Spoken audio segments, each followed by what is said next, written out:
Bonjour à toutes et à tous, bienvenue dans ce nouveau numéro de Smart Education. Smart Education, c'est votre rendez-vous quotidien dédié à la formation, aux nouveaux métiers, aux nouvelles pédagogies. C'est le rendez-vous qui donne un futur à la nouvelle génération. Aujourd'hui, nous nous intéressons au métier du soin et du bien-être. Une nouvelle école les accompagne dans leur développement. Cette école s'appelle Apithera. Alors nous allons voir avec notre invité, Pierre-Olivier Lair, le fondateur de cette école, quelles formations sont adaptées à cette profession et surtout comment digitaliser cette profession. Pierre-Olivier Lair, merci beaucoup d'être avec nous. Donc, vous êtes fondateur et dirigeant d'Apithera. Est-ce que d'abord vous pouvez nous expliquer quels sont les domaines de compétences des professionnels du soin et du bien-être, parce que ça peut être assez large quand même comme terme. Bonjour, oui tout à fait. Donc cette école en fait elle a été créée sur un constat qui est le fait que les praticiens bien-être et les thérapeutes dans leur ensemble, donc les sophrologues, les naturopathes, tous ceux qui sont sur les médecines alternatives, médecine douce, quand ils sortent de leur formation métier, n'ont pas les compétences pour, pas forcément digitaliser, mais en tout cas utiliser le digital à leur avantage et leur bénéfice. Donc c'était vraiment ce constat-là qui a fait que on s'est intéressé à ces gens-là qui sont un petit peu lâchés dans la nature et qu'est-ce qu'ils font quand ils ont leur diplôme, comment ils se lancent, comment ils trouvent leurs premiers clients. Les métiers du soin et du bien-être, ça repose sur quoi? Quels sont tous les métiers qui sont regroupés à l'intérieur? Alors globalement, ça va être des gens qui sont dans les relations d'aide. D'accord. Dans l'accompagnement, globalement, et qui vont apporter un mieux-être à leurs clients. C'est pas être-soignant, par exemple? Alors, c'est pas vraiment, être-soignant, ça va être des gens plutôt qui sont à leur compte.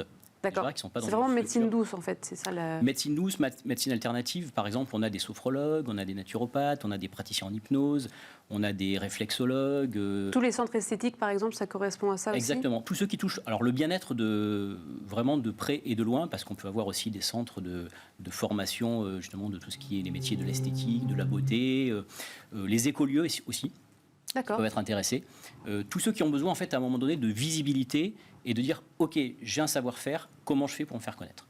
Oui, mais parce qu'au début, je voudrais d'abord qu'on balise bien cette profession, oui. Parce que c'est sûr que ça pose beaucoup de questions. Ce sont pas des personnes qui ont eu un enseignement médical, qui ont eu un enseignement médical. Non. Ils n'ont pas forcément un enseignement médical, ils sont plutôt dans des formations qui sont donc des métiers du bien-être, on va dire, au sens large. Hein. Donc, on a aussi, par exemple, je ne sais pas, les coachs sportifs. D'accord. Les sportifs, ils sont intéressés par cette formation. Les coachs de vie, coachs parental, voilà, tous les gens qui vont apporter un bien-être ou un mieux-être à leurs clients. Et vous, avant de recevoir ces personnes-là au sein de votre école, est-ce que vous établissez une certaine recherche sur leur profession, vérifier qu'ils sont bien certifiés, qu'ils aient fait une formation au préalable avant de promouvoir leur activité? Exactement. Donc ça, on est obligé maintenant aussi de faire ça parce que, comme on sait, il y a pas mal de ces professions qui peuvent être décriées par ailleurs.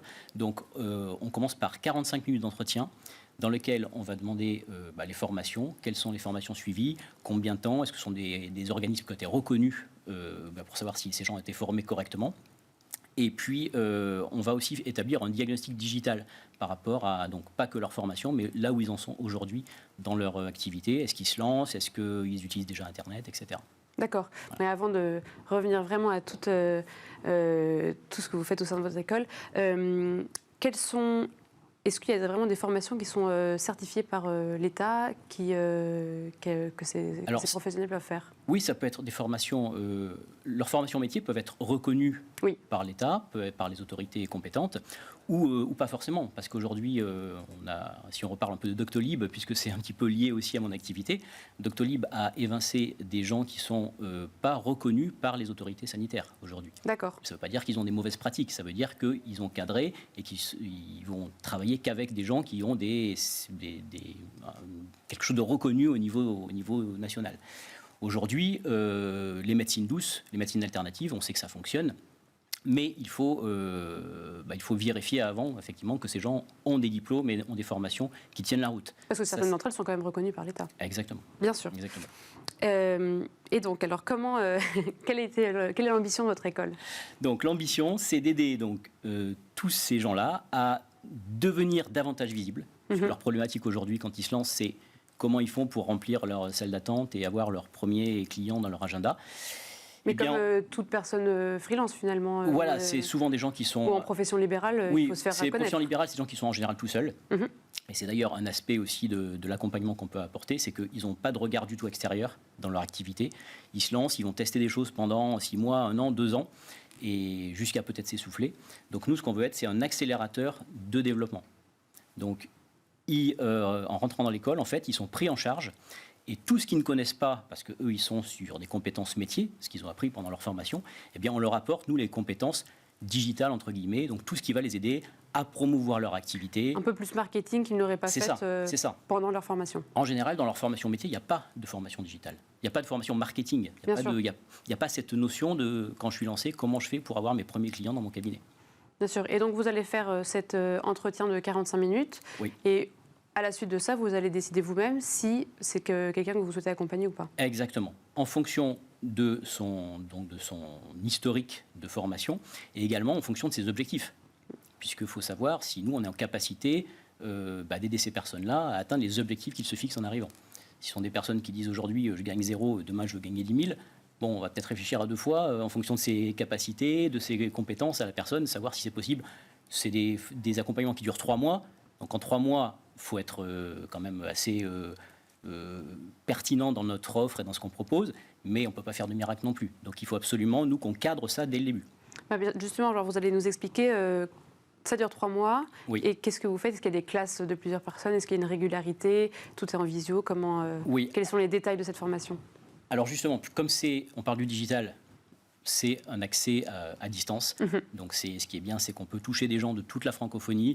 On a des clients en Belgique, en Suisse et en France, ce qui permet d'avoir par visioconférence, effectivement, des entretiens réguliers pendant les 3 mois, puisque ce sont des programmes en général de 3 mois.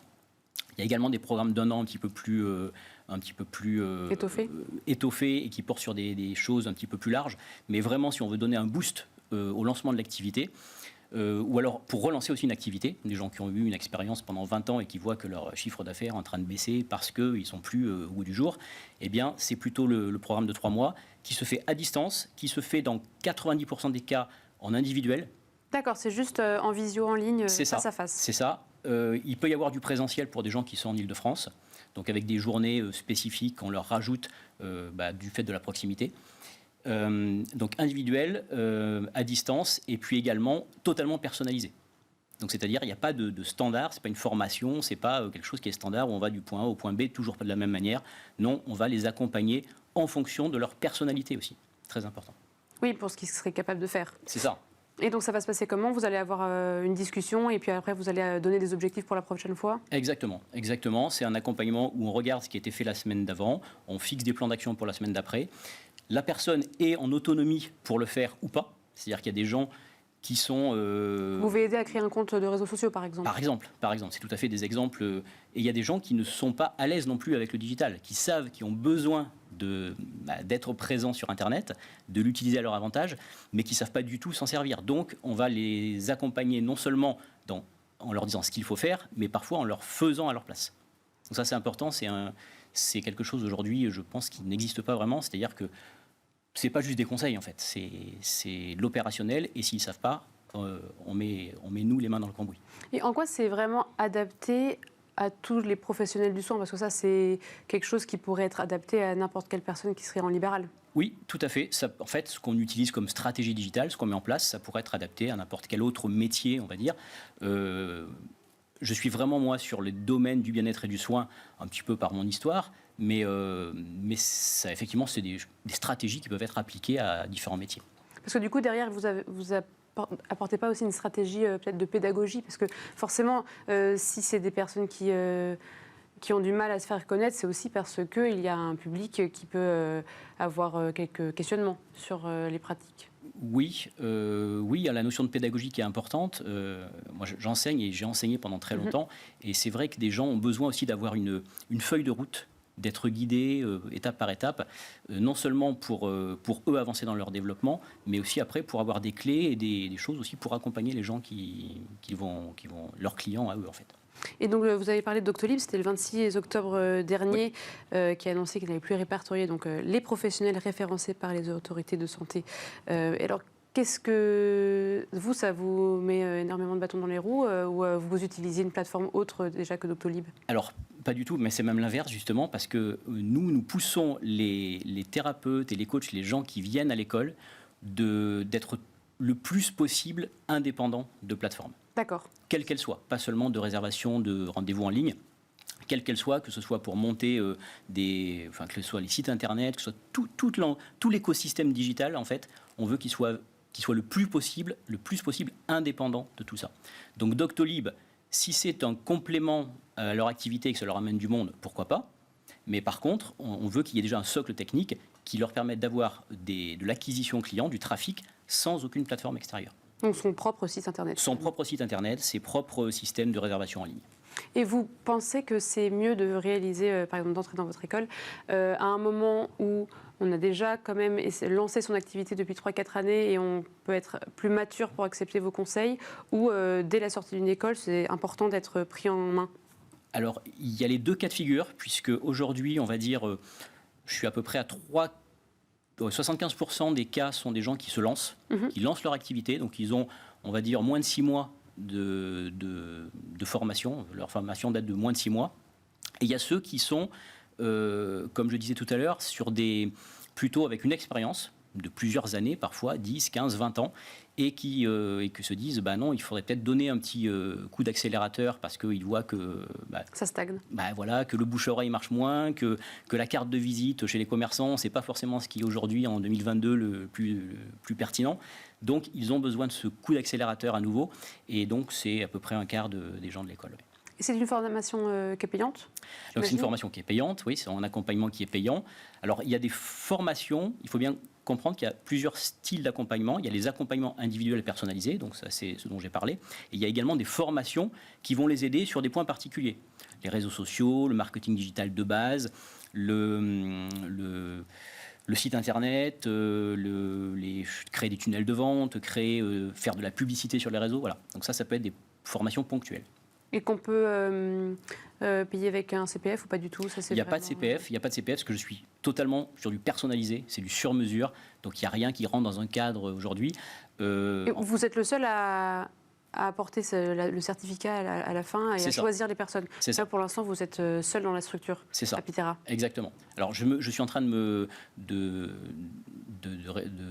d'embaucher des gens qui vont m'aider sur des points spécifiques, des spécialités. Justement, je parlais de la publicité, par exemple. Là, je vais prendre des experts en publicité, des experts sur par site internet, parce que ça, c'est ma partie, mais sur la préparation aussi, tout ce qui est état d'esprit de l'entrepreneur, parce que les gens sont seuls, les gens ont besoin de confiance en eux, de détermination. Tout ça, ça se travaille. Et c'est pas que des stratégies et des outils, c'est aussi ce qu'il y a dans la tête qui va faire la différence à la fin. Merci beaucoup Pierre-Olivier Lair d'avoir pris le temps de répondre à nos questions. Je rappelle, vous êtes fondateur et dirigeant d'Apithera, une école qui encadre la profession du bien-être et du soin. Et quant à nous, on se retrouve demain pour une nouvelle édition de Smart Éducation.